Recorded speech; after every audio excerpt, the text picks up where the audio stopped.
안녕하세요. 안녕하세요. 예, 저희 하늘 예배 오신 여러분들 환영합니다. 저희가 이제 벌써 1월 19일이 되어 가는데, 예, 예, 세월이 참 빨리 가는 것 같습니다. 저희들 이제 예배 시작하면서 먼저 예, 부모님들하고 우리 또 장성한 자녀들하고의 관계, 거기에 대해서 조금 생각해 보는 시간을 가졌으면 좋겠습니다. 예, 구정이 곧 돌아오는데요. 그래서 가족분들을 많이 만나고 그럴 가능성이 있죠. 그렇기 때문에 이렇게 한번 말씀드리는 것도 좋을 것 같습니다. 저희가 사역을 하다 보면은 많은 저희보다 좀 젊은 형제자매님들을 만나서 이렇게 둘이 이렇게 결혼하고 아이 낳고 이렇게 키우고 그러는 모습을 보는데요. 그러면서 점점 부모님을 이제 테이크케어하고 그렇게 되는 스테이지로 넘어가는 경우가 많이 있는데요.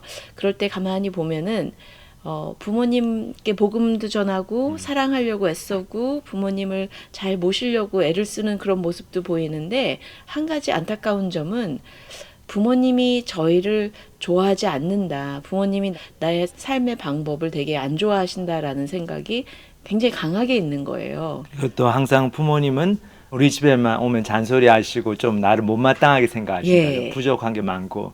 근데 그게 뭐 사실이긴 한데, 근데 또 부모님들 입장에서는 아이들 보면서 대견스러울 때도 있고, 야, 우리 애가 이제 이렇게 커가지고 예. 공항에 도착하면 나 라이드도 주고, 또 예. 이렇게 우리 며느리도 우리들을 위해서 이렇게 많이 밥도 하고 챙기려고 애를 쓰는구나. 그리고 자기들 아이들도 키우고. 그런 걸 생각해 보면 사실 대견스러운 점도 많이 보이시는데 예. 이제 좀 그런 걸 말씀을 잘 안 하시는 것 같아요. 예, 예. 그래서 자식들이 잘 몰라요. 그래서 예. 저희가 한 자매 예를 들자면 그 자매님이 어머니가 항상 아유 너는 왜 그렇게 철치 플랜팅을 위해서 다른 주로 이사를 가니 애를 데리고 어떻게 그 추운 미네소라로 가니 하면서 그런 굉장히 타박을 많이 들은 것 같아요. 꾸중도 많이 듣고 그래서 이렇게 신앙생활 하는데 그게 참 마음이 아픈 것도 있었지만 이렇게 어머님이 이렇게 마음이 열리시고 교회도 나가게 되시고 예수님도 믿게 되시고 그런 일들이 많이 있었는데 그런 건 자기는 전혀 몰랐다고 얘기하더라고요. 그러니까 어머님이 이제 바깥에 나가서 또 교회 가셔가지고는 그 예, 딸 자랑을 많이 하시는데, 야, 우리 예, 딸이 진짜 훌륭한 크리스찬이다. 진짜 예수를 예, 믿으려면 저렇게 믿어야지.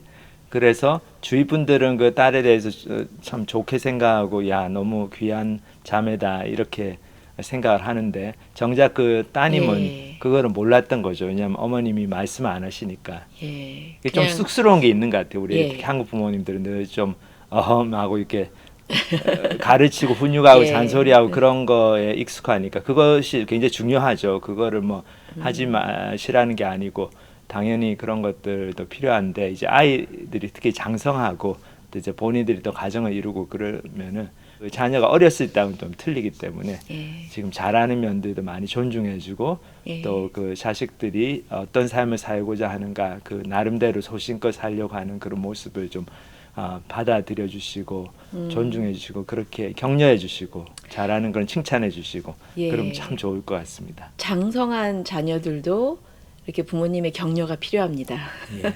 예. 예, 오늘 저희 예, 인사 시간 여기서 마치고 저희 찬양 한 곡 듣고 부르고 오늘 이제 요한복음 12장 그 중반부 말씀 같이 묵상하는 시간 갖도록 하겠습니다.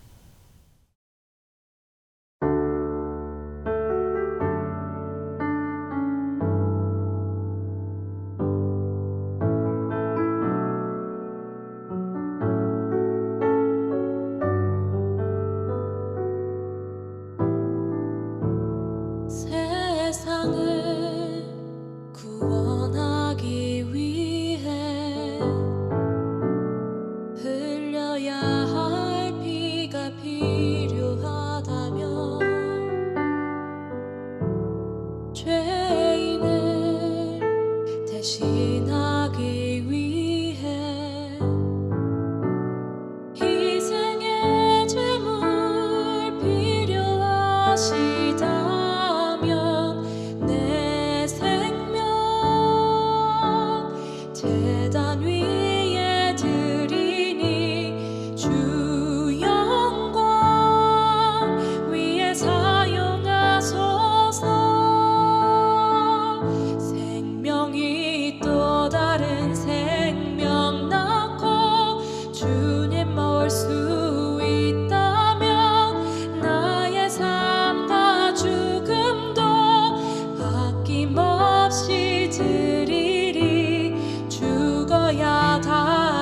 다시 사는 주의 말씀 믿으며 하늘의 미랄 되어 썩어지리니 예수님처럼 살아가게 하소서.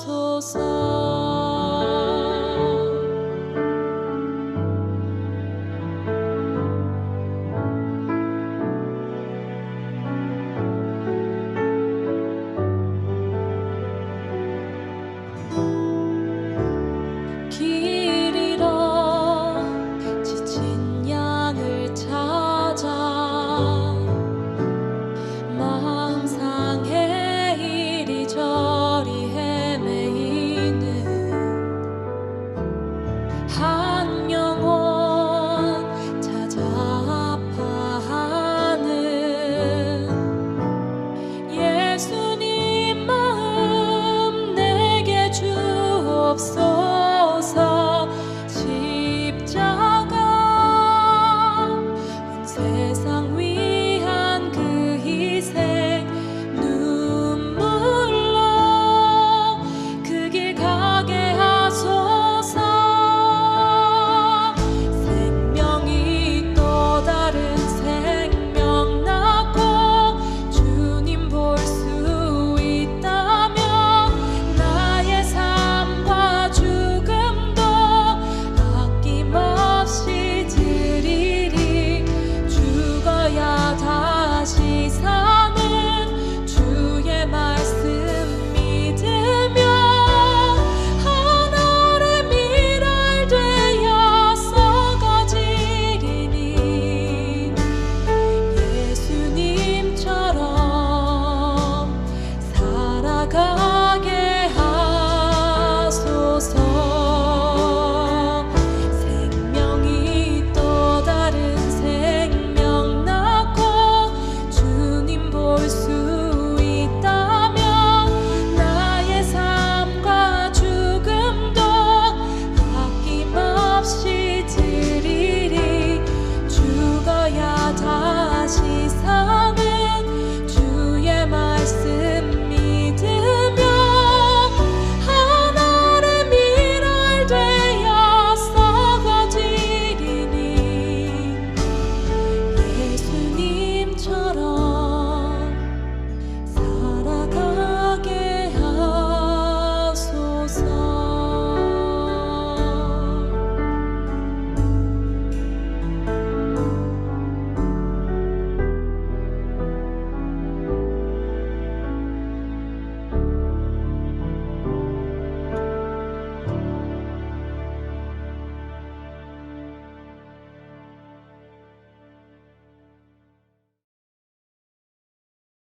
오늘 요한복음 12장 이제 중반부 말씀을 볼 텐데 11절부터 여기 10절이나 나와 있는데 저희들이 그냥 11절부터 보도록 하겠습니다.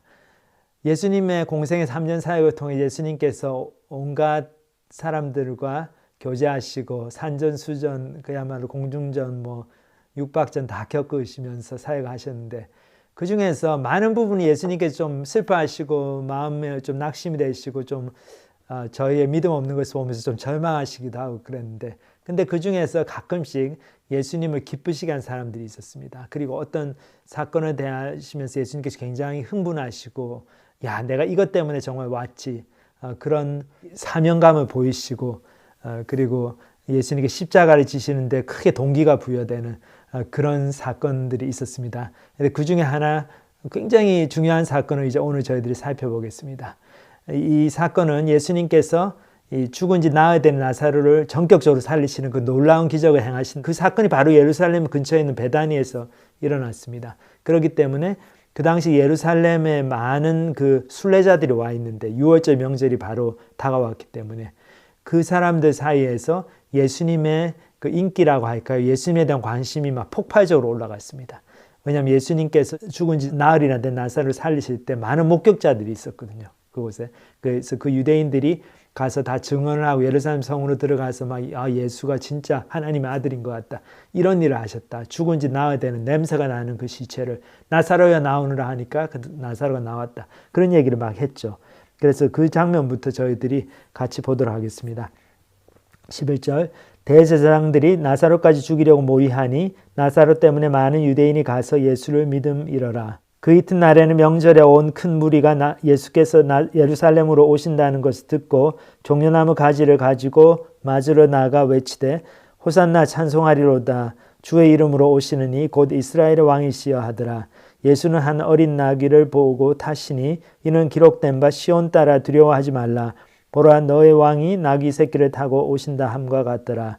자, 여기 보면은 대제사장들 그 예수님을 반대하는 무리들이 나사로까지 죽이려고 모여합니다. 이 사람들은 왜 그렇습니까? 나사로 때문에 굉장히 이제 곤욕을 당하는 거죠. 예수 운동을 이제 무마하고 중단시키고 예수를 잡아 죽이려고 하는데 나사로가 살아나는 바람에, 그리고 살아난 나사로가 막 증언을 하고 또 그 장소에 있었던 많은 유대인들이 예루살렘 성으로 들어와 가지고 유월절을 지키려고 모인 많은 그 디아스포라 유대인들에게 이 예수님의 이 기적의 사건을 얘기를 하니까 이제 바리새인들, 대제사장들 그룹들, 이런 사람들, 예수님을 극렬하게 반대하는 사람들이 큰 공경에 처했습니다. 그래서 이 사람들이 그래서 회개를 하는 게 아니고 여전히 더 자존심을 부리죠. 그러니까 예수만 죽이는 게 아니고 이제는 나사로까지 죽이려고 그렇게 모의를 하고 있습니다. 자, 그 이유가 바로 예수님의 인기가 이제 절정에 달했기 때문이에요. 근데 예수님께서 인기가 확 올라가신 게 그전에도 오병이어의 기적을 행하시면서 그런 적이 있었죠. 보리떡 5개와 물고기 2마리로 5,000명, 남자만 5,000명을 먹이셨으니까 그때 예수님을 뭐 왕으로 삼으려고 그러고 군중들이 많이 따랐죠. 근데 그 당시에 그 사건은 베세다라고 하는 갈릴리 지역 근처에 있는 그 이방인의 땅, 그 시골 땅에서 일어났어요. 그래서 많은 군중들이 따랐지만은 그 정치, 종교, 사회 중심지인 예루살렘 근처에서 일어난 사건이 아니기 때문에 그렇게까지 어떤 뭐랄까요, 그 폭발적인 위험은 없었습니다. 바리새인들이나 대제사장 그룹, 이런 종교 기득권층에게. 근데 여기 보면은 죽은 나사로를 살리신 이 사건은 예루살렘 바로 근처에 있는 베다니에서 일어났기 때문에 또 그 당시에 유월절을 지키려고 많은 사람들이 예루살렘에 모여 있었기 때문에 그 폭발력이 대단했습니다. 그래서 그것이 나타났어요. 여기 보면은 그 이튿날에는 명절에 온 큰 무리가 예수께서 예루살렘으로 오신다는 것을 듣고 그랬어요. 이 명절이라고 하는 게 결국 유월절을 얘기하는 거죠. 그 유월절, 그 유대인의 민족 해방절이죠. 이 유월절에 온 큰 무리가 예수께서 예루살렘으로 오신다는 것을 듣고 종려나무 가지를 가지고 맞으러 나가 외치되 호산나 찬송하리로다. 주의 이름으로 오시는 이 곧 이스라엘의 왕이시여 하더라. 자, 이 종려나무 가지는 어떤 왕의 입성을 축하할 때 쓰는 나무의 가지죠. 그거를 사람들이 다 가지고 나와가지고 예수님이 나귀를 타고 이제 겸손하게 들어오시는데 쉽게 얘기하면 카 퍼레이드를 벌이시도록 그렇게 군중들이 모인 거죠. 그러면서 이 군중들이 뭐라고 합니까? 호산나 그래서 호산나 찬송하리로다. 이 호산나라는 말이 무슨 말인가 하면은 이 말이 우리를 구원하소서 이런 뜻이거든요. Save us. 그러니까 구원하소서 이런 뜻이에요. 근데 구원을 해달라는 게 어떤 구원입니까? 이스라엘 백성들이 기대했던 구원은 정치적인 해방이죠. 그러니까 물론 이제 영적인 해방 그런 걸 생각하는 사람들도 있었겠지만 많은 사람들이 로마 제국에 압제하에 있었기 때문에 그리고 구약 성경에 그 예언을 보면 메시아가 오셔가지고 이스라엘 나라를 회복시켰죠. 이제 그럴 것처럼 예언이 된 부분들도 있었기 때문에 이 이스라엘 백성들은 그 예루살렘에 특히 와가지고 특히 유월절을 지키잖아요. 유월절이 이제 민족 해방절인데 그때 죽은 나사로를 살리신 예수님이 나귀를 타고 들어오시니까 사람들이 막 호산나 찬송하리로다 곧 이스라엘의 왕이시여 이런 좀 정치적으로 굉장히 민감한 구호를 외칩니다. 자, 그런데 예수님은 그거에 좀 걸맞지 않게 어린 나귀를 타고 들어오시죠. 그럼 예수는 한 어린 나귀를 보고 다시니 이는 기록된 바 시온 따라 두려워하지 말라. 보라 너의 왕이 나귀 새끼를 타고 오신다 함과 같더라. 그러니까 예수님께서 어린 나귀를 타고 오시는 그 겸손한 모습, 그 모습은 이스라엘 사람들, 특히 예수님의 제자들에게는 그 스가랴 선지자, 예수님 오시기 전에 약 한 400-500년 전에 살았던 그 스가랴서의 예언을 생각나게 했습니다. 그 스가랴서에 어떤 예언이 나옵니까? 메시아에 대한 예언이 나오는데 9장 9절에 이런 말씀이 나오죠. 시온에 따라 크게 기뻐할지어다. 예루살렘에 따라 즐거이 부를지어다. 보라 네 왕이 네게 임하시나니 그는 공의로우시며 구원을 베푸시며 겸손하여서 나귀를 타시나니 나귀의 작은 것 곧 나귀 새끼니라 그랬어요. 여기 보면 어떻습니까? 네 왕이 내게 임할 거다. 근데 그분은 공의로우시다. 굉장히 정의로우시고 구원을 베푸신다. 근데 겸손하여서 나귀를 타시리니 나귀의 작은 것 곧 나귀 새끼니라. 그러니까 메시아가 오실 때 이스라엘을 구원할 그 하나님의 아들이 오실 때 나귀 새끼를 타고 오실 거다. 그런 예언이 참 재밌는 예언이죠. 이 스가랴 그 선지자를 통해서 이미 주어져 있습니다. 근데 예수님께서 일부러 그 예언의 성취를 하시기 위해 가지고 나귀 새끼를 타고 예루살렘 성으로 들어오셨습니다. 그 사람들이 막 열광을 했죠. 그 모습을 보면서. 근데 거기서 이 제자들도 이제 이 스가랴 예언서의 말씀을 그 당시에는 잘 깨닫지 못했는데 나중에 깨달았습니다. 여기 16절 계속 보면 제자들은 처음에 이 일을 깨닫지 못하였다가 예수께서 영광을 얻으신 후에야 이것이 예수께 대하여 기록된 것임과 사람들이 예수께 이같이 한 것임이 생각났더라.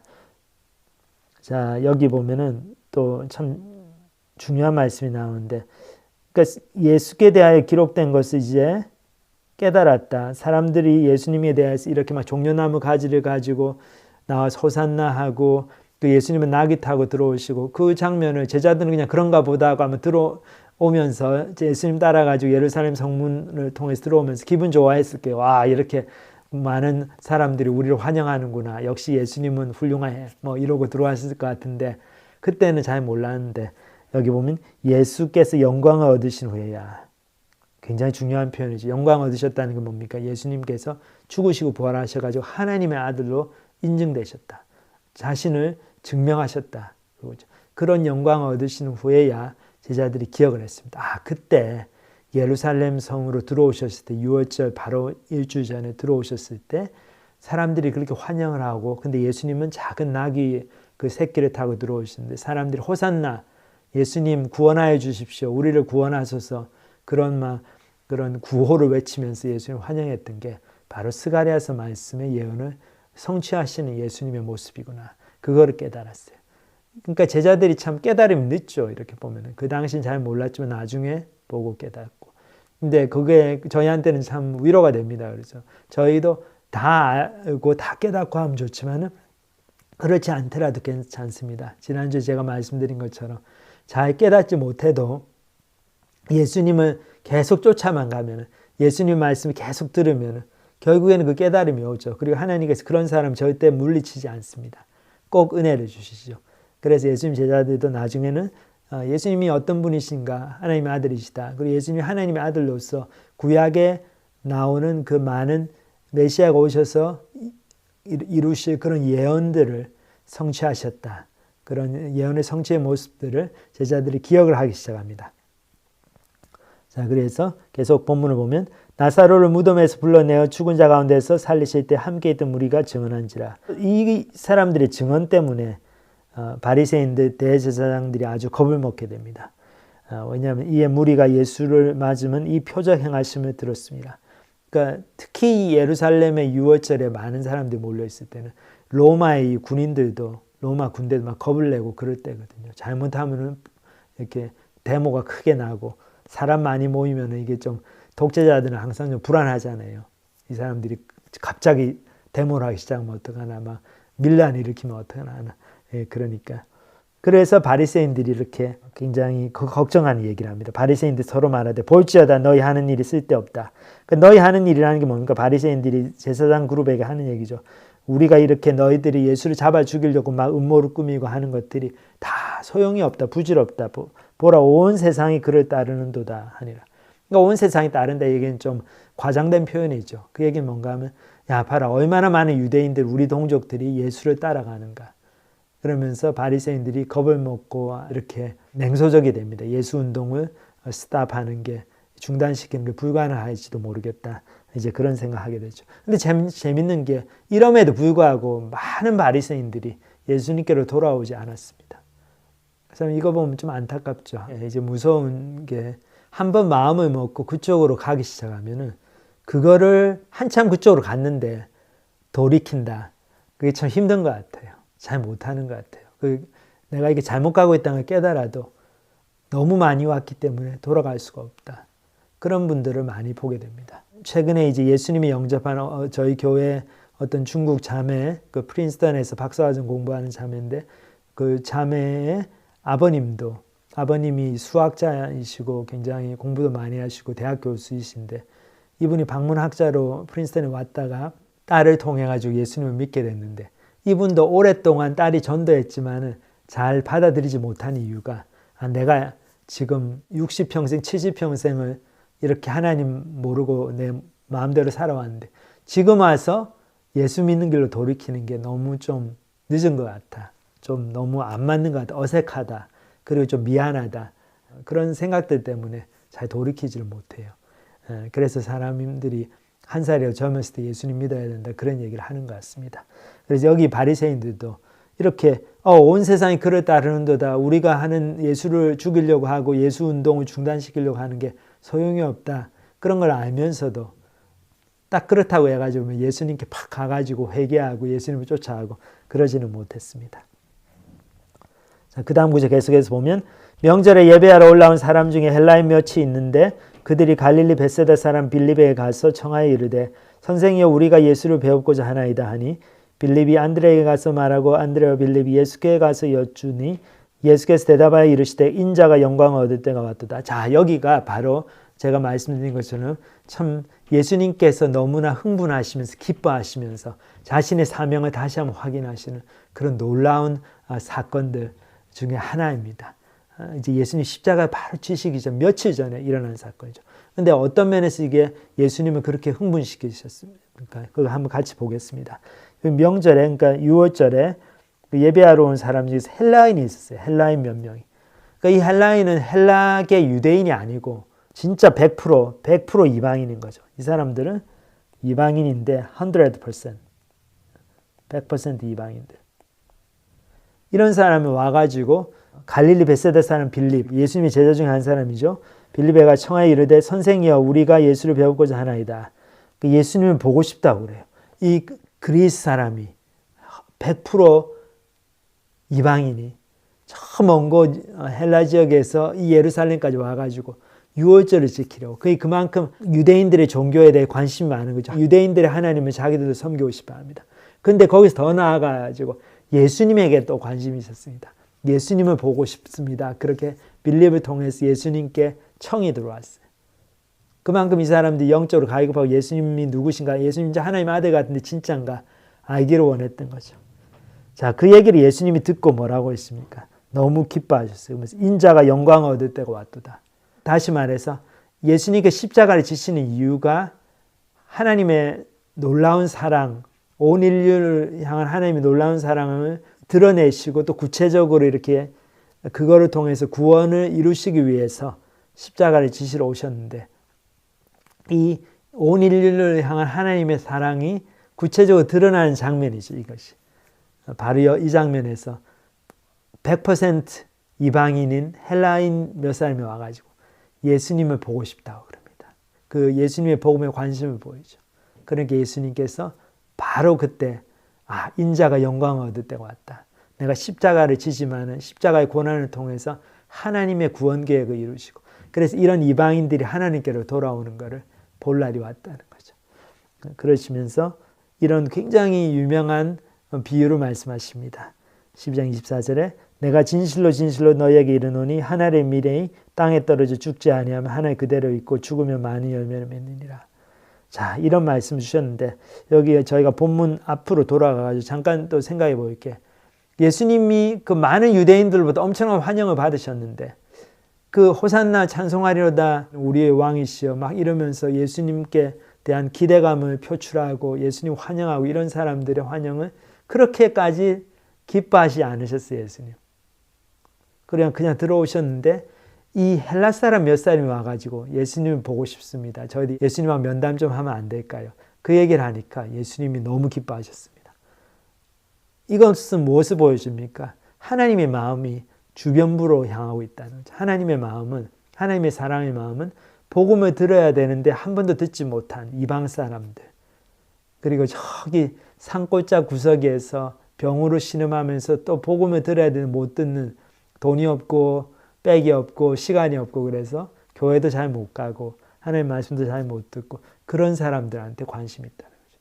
저기 뭐 부자교회 삐까뻔쩍한 예배당에 가가지고 맨날 주일날 성경 지키고 와가지고 예배드리고 또 집에 가고 뭐 그러면서 잘 먹고 잘 살고 있는 그런 부자들, 부자 교인들한테 하나님의 그 사랑의 마음이 있는 것이 아니고 힘들고 못 살고 그리고 복음으로 멀리 떨어져 있는 것 같이 보이지만 그 마음에 하나님을 알고자 하는 갈급함이 있는 사람들, 인생에 대해 정말 고민하는 사람들, 하나님의 은혜를 사모하는 사람들, 그런 사람들에게 하나님의 마음이 가 있다. 하나님의 시선이 집중하고 있다는 것을 여기서 볼 수 있습니다. 그래서 몇 사람의 헬라인이 찾아왔을 때 예수님은 그거를 그 수많은 군중들로부터 환영받는 것보다 훨씬 더 기뻐하시고 중요하게 생각하셨습니다.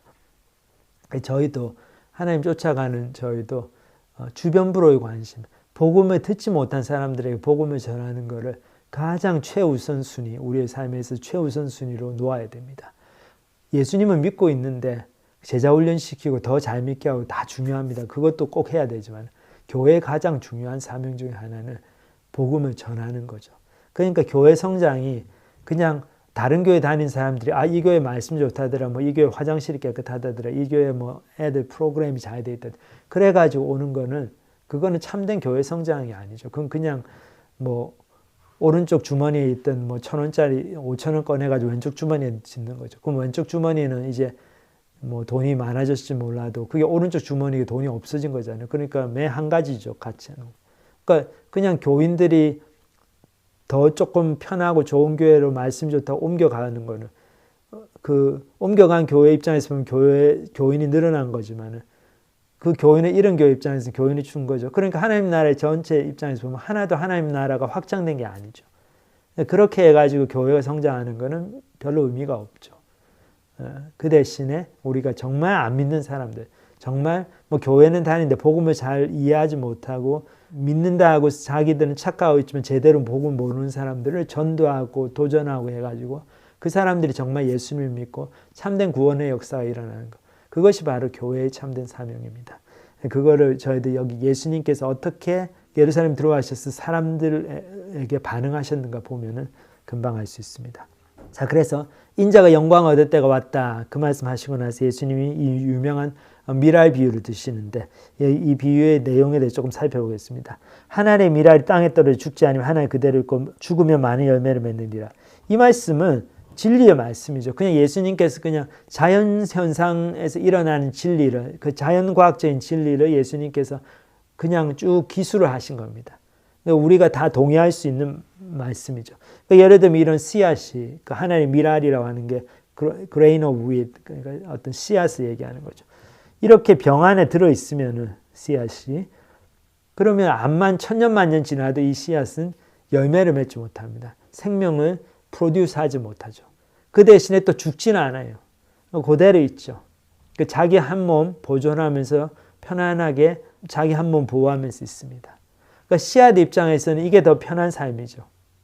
근데 원래 씨앗의 사명은 뭡니까? 이 사명은 이렇게 땅에 떨어져야 되는 거죠. 이렇게 한두씩 땅에 떨어져 가지고 이제는 막 여기 새가 와서 잡아먹을 수도 있고 여러 가지 뭐 이제 땅이 얼마나 춥습니까? 이렇게 뭐 가게처럼 좋게 뭐 에어컨이나 뭐 난방시설에서 온도가 잘 조절되는 것도 아니고 이렇게 힘들게 땅 속에 이제 묻히게 되면은 그 속에서 어떻습니까? 삶이 어려워지죠. 씨앗 입장에서는 죽는 것 같습니다.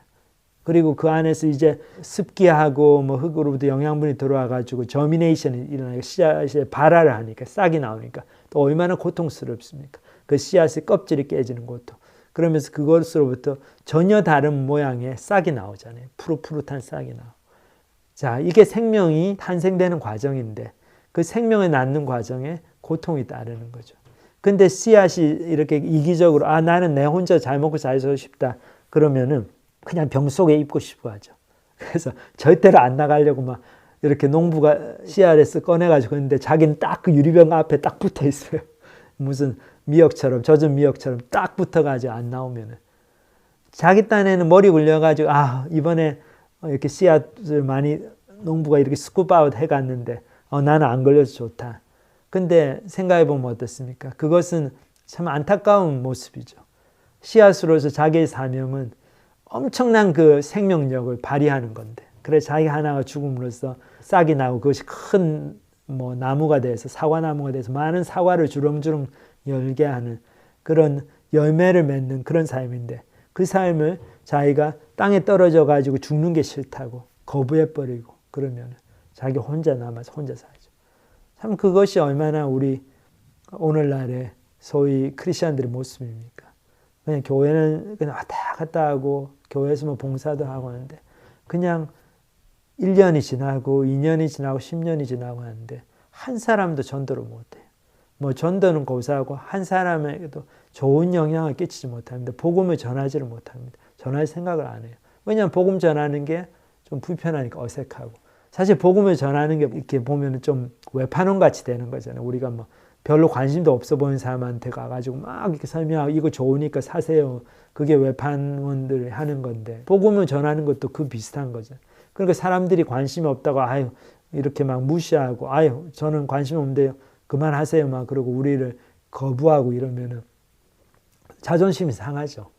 기분도 나쁘고 아 내가 뭐 하려고 대학까지 졸업해가지고 비싼 밥 먹고 내가 왜 이런 거를 해서 이런 취급을 받나 그런 생각이 듭니다. 그래서 어색해서 못하고 자존심 상해서 못하고, 하여튼 나는 흐리고 비가 와서 못하고, 또 날씨가 너무 좋으니까 놀러 가야 되니까 못하고, 또 시험 오니까 공부해야 되니까 못하고, 또 오늘은 해가 빨리 지니까 집에 가야 되니까 못하고, 또 코리안 드라마 그거 봐야 될 거 봐야 되는 거 못하고, 월드컵 봐야 되지, 뭐 다른 것도 봐야 돼, BTS 공연도 봐야 되지, 할 게 너무 많으니까 못하는 거죠. 그래서 교회를 10년, 20년, 30년 안에도 다 그냥 나 하나 믿고 저 하나 그냥 천당 가는 그거에 만족하고 그렇게 사는 분들이 얼마나 많은지. 근데 우리가 그런 자신의 모습을 보면서 야 내가 진짜로 믿는 사람인가 좀 체크를 해봐야 됩니다. 진짜 내 속에 생명이 있는 가 아니면 내가 죽은 씨앗인가. 내가 이미 생명이 없이 다 드라이 됐기 때문에 이 저미네이션이 발화가 안 되는 시기 때문에 내가 생명을 못 나는 건지 그거 심각하게 고민을 해봐야 됩니다. 자, 예수님께서 이 비유를 주신 다음에 이 소위 얘기한 미랄의 비유, 이 비유의 의미가 너무 중요해서 그런지 바로 그냥 설명을 했어요. 바로 대답을 하십니다. 비유의 의미에 대해서. 그 다음 구절에 보면 자기의 생명을 사랑하는 자는 잃어버릴 것이요 이 세상에서 자기의 생명을 미워하는 자는 영생하도록 보존하리라. 그러니까 씨앗 비유의 이런 어떤 우리의 삶에 있어서의 적용을 바로 말씀하신 거죠. 우리가 이 한 알의 씨앗 그 싹을 내고 죽기를 싫어하는 한 알의 씨앗처럼 내 생명을 사랑해가지고 그저 내 한 몸 편하고 내 앞가림하고 그렇게 사는 사람들은 그 생명을 잃어버린다는 거죠. 그 얘기는 뭡니까? 내가 좋은 음식 먹고 잘 먹고 잘 살고 거기에 초점이 가 있는 사람은 절대로 예수님의 복음에 관심이 없죠. 처음에 좀 관심이 있어요. 복음을 통해 무슨 결혼 생활이 좋아진다, 뭐 친구 관계가 좋아진다, 뭐 그리고 내가 건강해진다, 마음이 편해진다 그러면 다 나한테 유익되는 거니까 믿어볼까 합니다.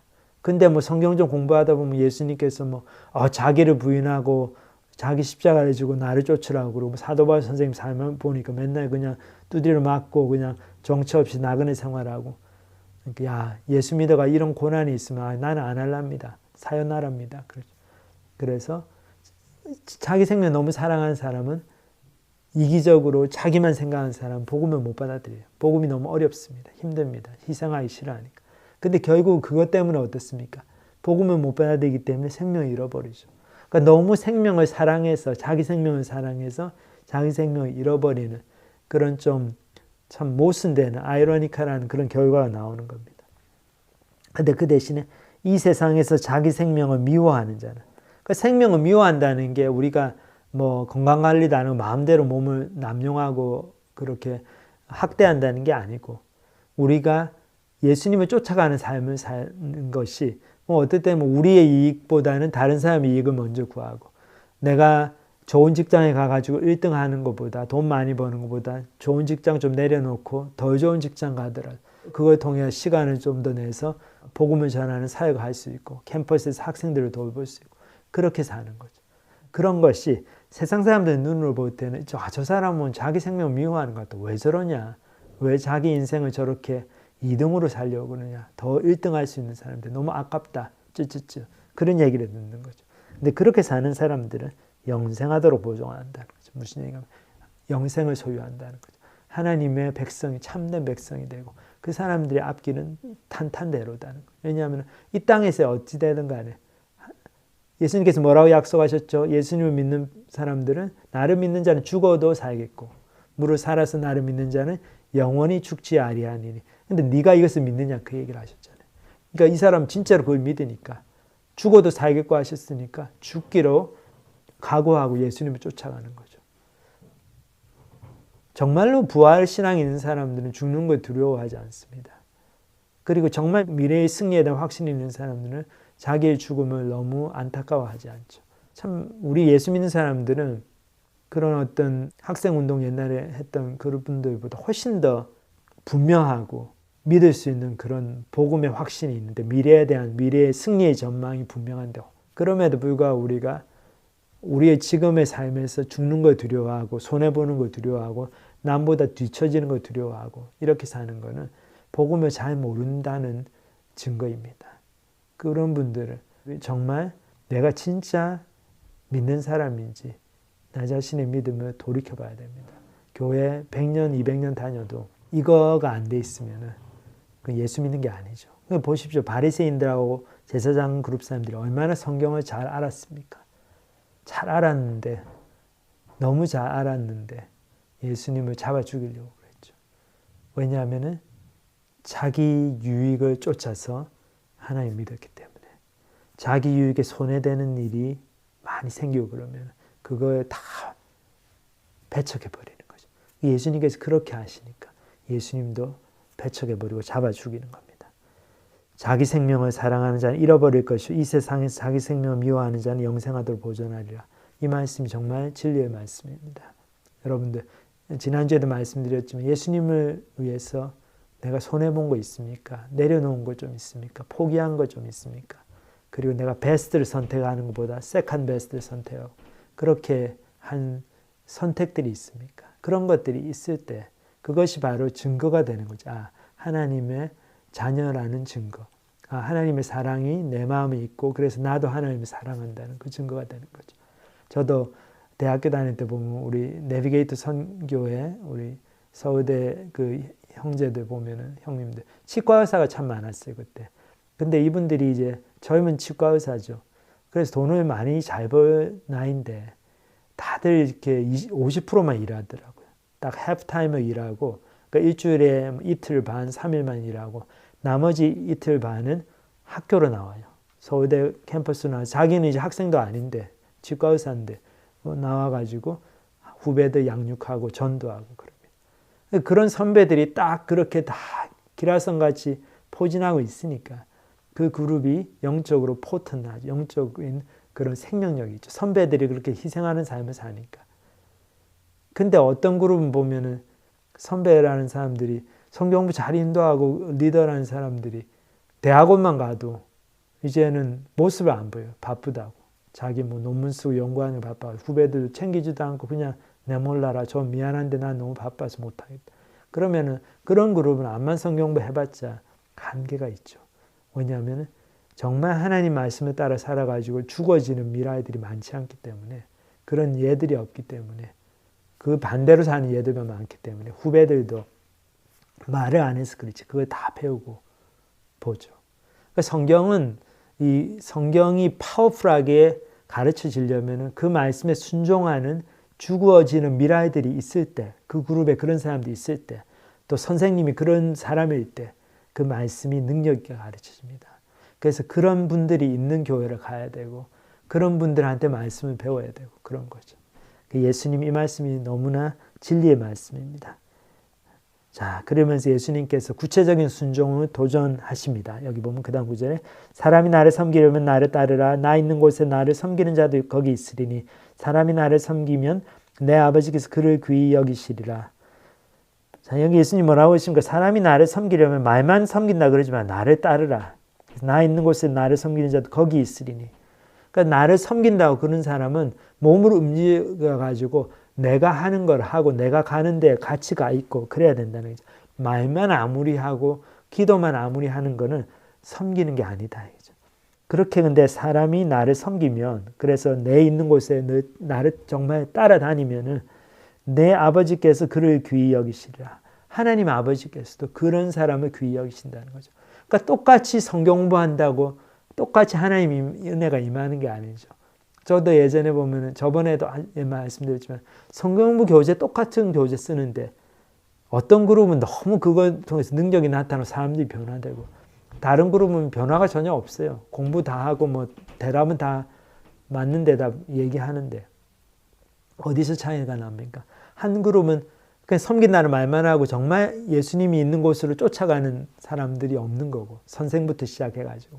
근데 다른 그룹은 정말 예수님을 섬긴다는 사람들이 예수님을 따라가고 있어요. 이제 예수님이 하시는 걸 하고 예수님이 가시는 곳에 같이 따라가고, 그런 구체적인 순종의 모습이 나타나니까 예수님께서도, 하나님 아버지께서도 그런 그룹에 은혜를 주시는 거죠. 귀히 여기신다 이 말은 뭡니까? 하나님께서 이렇게 관심 있게 보시고 하나님께서 역사하신다는 거죠.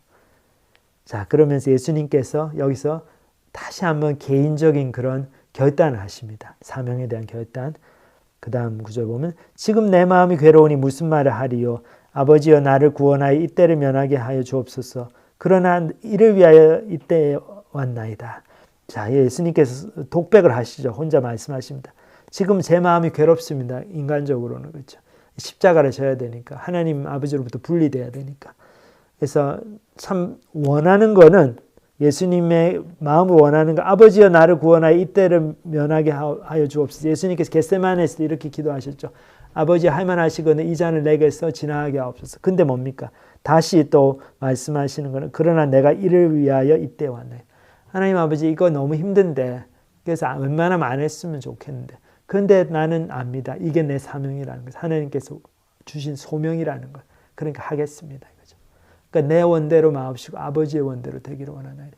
이것이 죽는다는 것의 의미입니다. 우리가 생각할 때, 죽는다는 게 무슨 의미인가? 이게 그냥 내가 그냥 생명이 끊어지는 이런 어떤 물리적인 현상이 아니죠.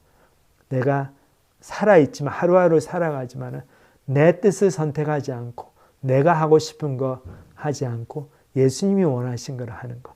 그리고 내가 하기 싫다고 안 하지 않고 예수님이 원하시는 것은 내가 하기 싫어도 하는 거.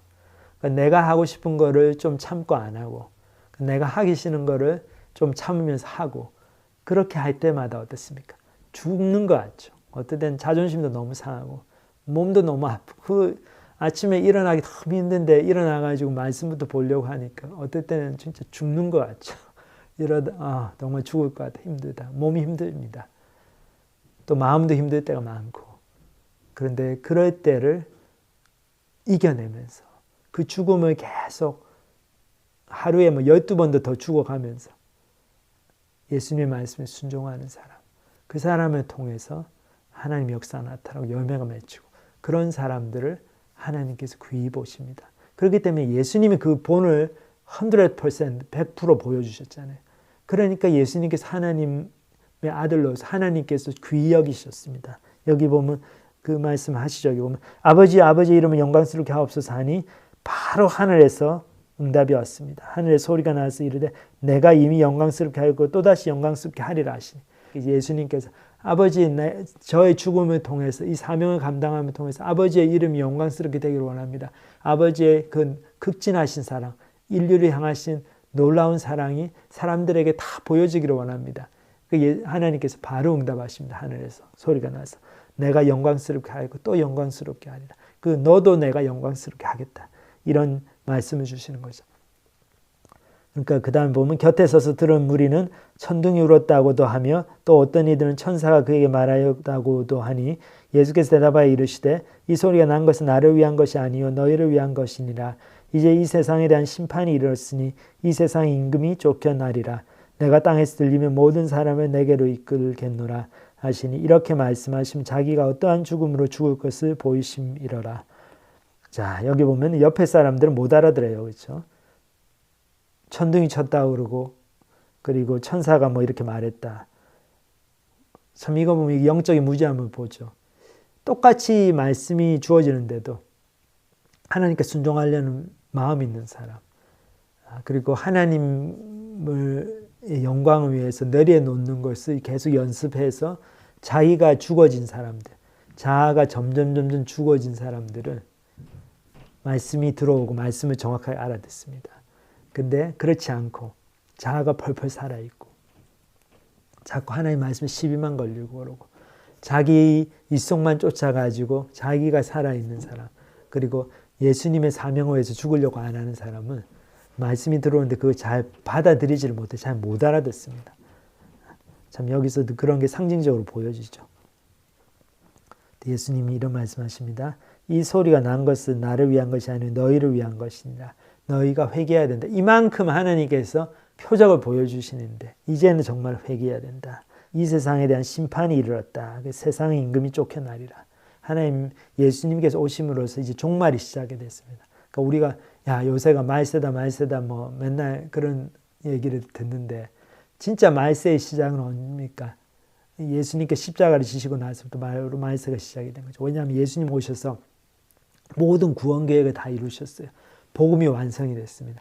이제는 우리가 핑계가 없어요. 이 복음을 듣고는 반응을 안 할 핑계가 없습니다. 이 복음에 대해서 반응 안 한다는 것은 하나님을 거부하는 거고, 그렇게 하나님을 의지적으로 거부한 사람에게는 더 이상 소망이 없는 거죠.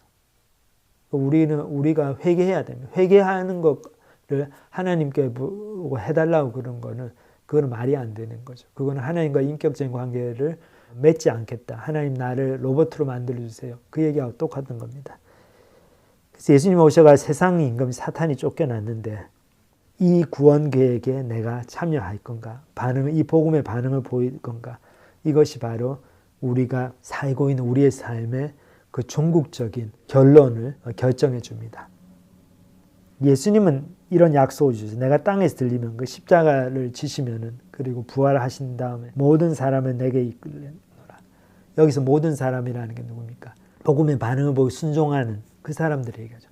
그런 사람들은 다 내게로 오겠다. 그래서 이 모든이라는 의미가 그냥 예수님을 믿든 안 믿든 다 구원을 받는다 이런 얘기가 아니고, 복음의 반응을 보이기만 하면은 이 사람이 유대인이든 헬라인을 그렇게 환영하셨잖아요. 예수님께서.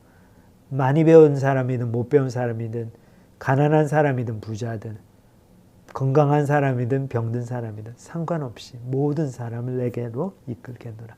복음의 보편성을 얘기하고 있습니다. 이렇게 말씀하시면 자기가 어떠한 죽음으로 죽을 것을 보이십니다. 예수님의 죽음만이 그런 독특한 구원의 능력이 있었죠. 예수님만이 하나님의 아들로서 죄 없는 분으로 이 땅에 오셔서 내 죄를 담당하시러, 그리고 우리 가족의 죄, 우리 친구의 죄, 모든 인류의 죄를 담당하시러 죽으셨기 때문에. 근데 내 죄가 담당이 되려면 내가 믿어야 됩니다. 우리가 얘기해도 모든 인류의 죄라는 게 그냥 예수님께 담당이 되는 게 아니죠. 그 한 사람 한 사람이 예수님께로 나와서 자기 죄를 고백을 해야지. 그리고 예수님께서 내 죄를 용서해 주신다는 것, 십자가를 통해서 용서해 주신다는 걸 믿어야지만 구원을 받게 됩니다. 그 믿음이 바로 우리를 예수님의 그 십자가와 연결시켜 주는 것이죠. 그래서 그렇게 하면은 누구에게든지 구원의 문이 열려 있고 복음을 받게 됩니다. 자, 우리가 여기까지 왔는데 요한복음 12장 지금 오늘 33절까지 했는데 이제는 진짜 복음의 반응을 보일 때가 아닌가 싶습니다. 제가 이 한어 예배를 언제까지 계속할지 모르겠어요, 사실. 근데 참 이 한어 예배 이제 우리가 그만하기 전에 제 마음 같아서는 계속 하고 싶은데 어떻게 될지 모르죠. 그런데 이 예배에 나오시는 분들 중에 아직도 예수님과의 관계가 긴가민가 하신 분들, 아직도 복음을 받아들이지 못한 분들이 한 분이라도 계시다면 정말 오늘 말씀 통해 진짜 좀 결단하셨으면 좋겠습니다. 예수님께서 이렇게까지 말씀하시는데 우리가 반응 안 보이면 무슨 다른 말씀이 들어와야지 반응을 보이겠습니까? 그래서 우리 다 같이 예수님 앞에 내려놓고 결단하고 예수님의 구원의 은혜를 그냥 겸손하게 아이처럼 받아들이는 저희 모두가 되시기를 주님의 이름으로 축복합니다. 같이 기도하시겠습니다. 하나님 아버지, 죽어야 산다는 그런 영적인 진리, 보편적인 진리를 가르쳐 주신 오늘 말씀 감사를 드립니다. 예수님께서 100% 이방인 헬라인들이 와서 예수님을 보고자 했을 때 그 소식을 듣고 너무 기뻐하시면서 인자가 영광을 받을 때가 왔도다. 참 예수님이 말씀하신 영광은 이런 고난의 끝에 오는 영광이고 사람들을 사랑하기 때문에 예수님께서 겪으셔야 됐던 온갖 그 고난의 그 의미이고 그 의미가 정말 우리 이방인들, 우리 같은 복음에 전혀 상관이 없는 유대인도 아니고 유대인 비슷하지도 않고 그런 우리 한국 사람들 또 다른 나라 사람들 이런 이방인들까지 구원의 은혜가 임하게 하시는 그 결과 그 끝이 바로 주님의 영광을 드러내는 것 저희들이 오늘 말씀 통해서 보았습니다. 주님께서 영광 받아 주시옵소서. 저희들의 구원의 결단을 통해서 주님 영광 받아 주시옵소서. 저희들 헌신을 통해서 주님 영광 받아 주시옵소서. 저희들이 내가 죽고 하나님의 은혜가 다른 사람에게 임하는 하나님의 영광이 드러나는 그런 삶을 매일매일 살아드림을 통해서 주님 영광 받아 주시옵소서. 정말 하늘의 미랄이 땅에 떨어져 죽지 아니하면 하늘 그대로 있고 그리고 생명을 이 땅에서 너무 사랑하는 자는 그 생명을 잃을 것이고 정말 그런 슬픈 현실 저희들이 기억하면서 저희들의 그런 자연스러운 본능은 저희 자신의 앞가림을 원하고 저희 자신을 보호하기 원하고 편안하고 안락한 삶을 원하고 이기적인 삶을 원하고 그렇지만 그런 모든 것을 뿌리치고 정말 죽어야지 산다는 나의 자아가 죽어야지 정말 참된 생명 대신 예수님이 내 속에 살고 그걸 통해서 많은 생명들이 구원을 받을 수 있다는 그 진리를 기억하면서 하루하루 내가 원하는 것, 내가 편한 것을 선택하는 것이 아니라 몸이 힘들고 마음이 아프고 하더라도 하나님이 기뻐하시는 것들을 선택해 나가면서 정말 주님께 주시는 놀라운 풍성한 삶, 열매 맺는 삶을 경험하게 되는 저희들 다 될 수 있도록 축복하여 주시옵소서. 저희들 이 가운데 아직 예수님을 모르는 분들 있으면 예수님을 이제 알 수 있는 모든 지식을 다 들었는데 그것에 동의까지 하시는데 오늘 이 자리에서 결단하실 수 있도록 주님께서 은혜 베풀어 주시옵소서. 감사를 드립니다. 예수님의 이름으로 기도합니다. 아멘.